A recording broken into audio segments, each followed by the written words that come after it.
Bonjour à tous, je suis Anna Mila de l'école vétérinaire de Toulouse, du centre de recherche NeoCare sur la néonatologie des carnivores domestiques, reproduction et élevage. J'ai plaisir de vous montrer aujourd'hui les résultats de l'étude dans le cadre de la thèse de vétérinaire de Chloé Guérard sur le diagnostic des septicémies chez les chiots nouveau-nés. Je suis sûre qu'en tant que vétérinaire praticien, vous avez de temps en temps des cas de césarienne d'urgence. Dans certains cas, les chiots sont nés vivants, en pleine forme, mais au bout de quelques jours, ils commencent à montrer des signes cliniques, notamment des diarrhées ou autres. Et même parmi les chiots, il y a certains qui meurent à l'âge de 7-10 jours. Alors, vous vous demandez certainement qu'est-ce qu'il faut faire. Est-ce qu'il faut procéder à une bactériologie, l'autopsie, des recherches par PCR, l'histopathologie? Alors, il faut savoir que dans la plupart des cas, les chiots sont morts à cause de septicémie. D'après la littérature, on trouve qu'entre 40 et 81% des chiots sont morts à cause de septicémie pendant les premières 3 semaines de vie. Pourquoi ceci? Dans la littérature humaine, on explique cela que certains individus sont plus sensibles aux infections bactériennes à cause du système immunitaire qui est peu développé. Et déjà pendant la mise bas ou l'accouchement, les individus vont acquérir des bactéries qui peuvent parfois franchir la barrière épithéliale. Donc ils vont passer soit par les poumons et on va avoir une translocation pulmonaire vers le sang, soit par le tube digestif, on va avoir une translocation intestinale. Et dans ce cas-là, les bactéries peuvent se retrouver au niveau du sang. On va donc parler de septicémie. Dans notre étude, l'objectif était d'évaluer la valeur diagnostique de ces différents examens post-mortem pour le diagnostic des septicémies chez les chiots nouveau-nés. Pour cela, on a travaillé à l'intérieur d'un seul élevage où on a inclus dans cette étude 72 chiots morts avant l'âge de 3 semaines, chiots de 12 races différentes nés dans les 33 portées différentes. On a commencé par faire une autopsie sur l'ensemble des chiots avant 8 heures après la mort. Ensuite, on a réalisé une bactériologie sur la rate dans les premières 8 heures après la mort parce que autrement, on peut avoir des contaminations par le tube digestif. Quelqu'un peut demander pourquoi la rate? Parce que la rate est considérée comme un bon prélèvement comparable avec la prise de sang. Ces prélèvements de bactériologie ont été ensuite envoyés au laboratoire à Biovet. Ensuite, on a prélevé aussi 12 organes de façon systématique qu'on a conservé dans le pot de formol classique. Et ensuite, on a réalisé des analyses histopathologiques au laboratoire d'anatomie pathologique à l'école vétérinaire de Toulouse. Voilà le premier résultat de notre étude. D'abord, l'autopsie. Alors, cette autopsie était diagnostique seule dans notre étude dans 22% des cas. Vous avez ici un exemple d'une péritonite purulente généralisée mise en évidence grâce à l'autopsie. On voit bien que le péritoine est tout enflammé, nécrosé.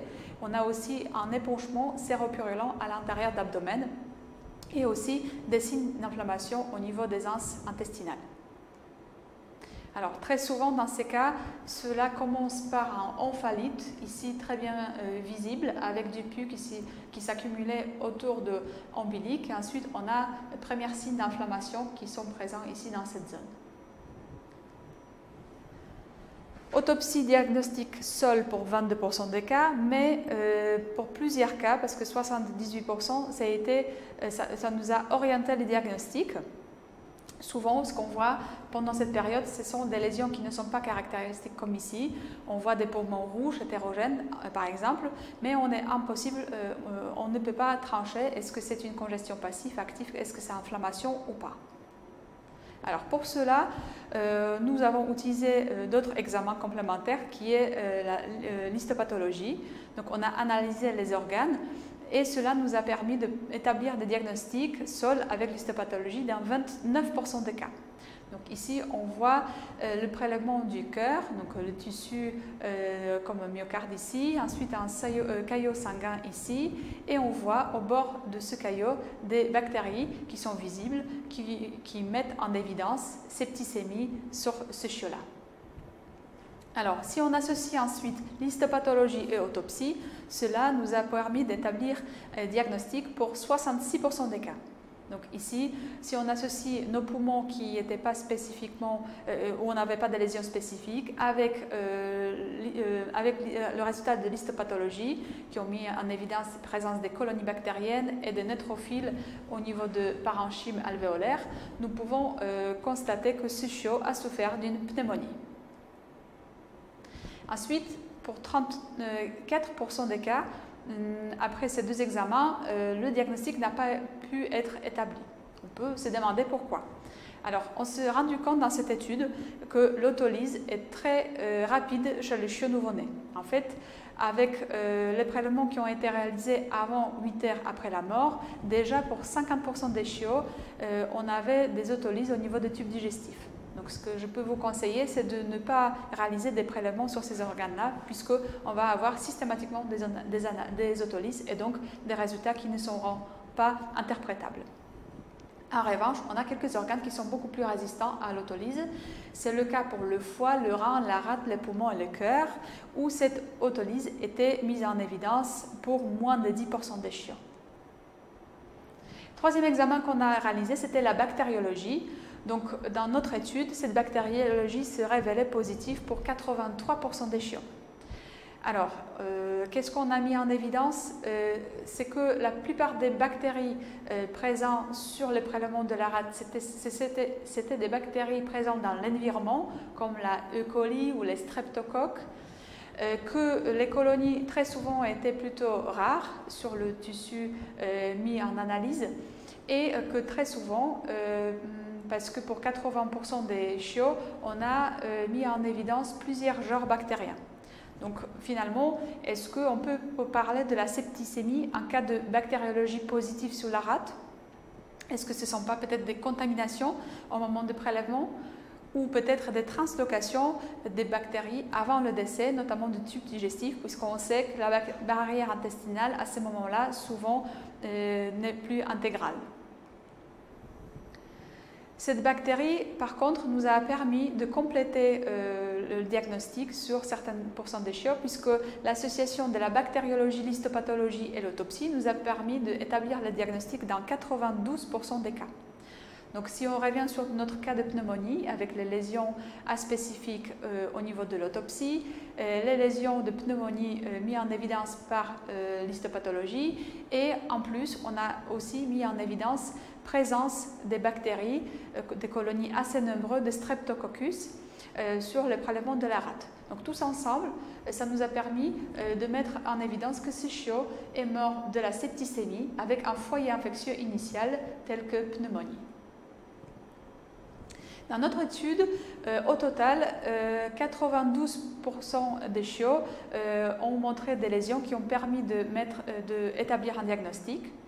Parmi ces diagnostics, très souvent, on a mis en évidence des cas des causes inflammatoires infectieuses avec la plupart des chiots, parce que 82% des chiots qui souffrent de la septicémie. Alors, quel est le foyer possible de cette septicémie? Les analyses ont permis de montrer que dans la plupart des cas, ce sont des bronchopneumonies et des pneumonies, parce que pour 40% des cas, et aussi très fréquentes des péritonites, parce que presque 20% des cas dans cette étude.